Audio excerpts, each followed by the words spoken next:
Naging malaking bagay di lamang para sa mga atleta kundi para sa mga coaches ng Samahang Kickboxing ng Pilipinas o SKP ang katatapos lang ng 2026 National Kickboxing Championship sa Tagaytay City.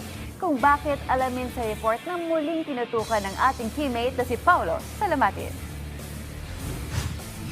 Matagumpay na inilunsad ng Samahang Kickboxing ng Pilipinas o SKP ang 2026 edition ng kanilang National Kickboxing Championship na ginanap mula May 4 hanggang 10 sa Tagaytay City Combat Sports Center. Nasa humigit kumulang 600 mga kickboxers mula sa 38 local government units o LGU ang nagpakitang gilas sa nasabing torneo, katapat ang mga miyembro ng national team. Ayon sa isa sa mga coach ng SKP na si Brian Olod, ang National Kickboxing Championship ay isa ring pagsubok para sa Philippine squad upang mapanatili ang kanilang pwesto sa koponan. Yes, for our national athletes, actually pinaglaro natin silang lahat except sa mga may competitions in different martial arts. But almost all of our national athletes joined this national championship para po matest natin kung talagang they really deserve their slot dito sa national team natin.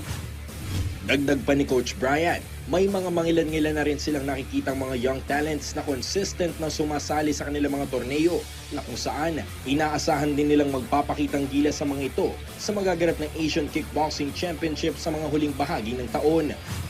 And meron po tayong mga nakikita na bago at pwede po natin makuha ng mga new member of our national team that may represent us. Especially ngayong taon, meron po tayong Asian Kickboxing Championship na magaganap probably later this year.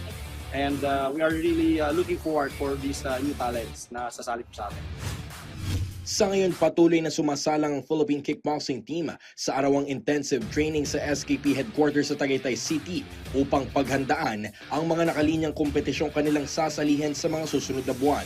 Paulo Salamatin para sa Atletang Pilipino, para sa Bagong Pilipinas.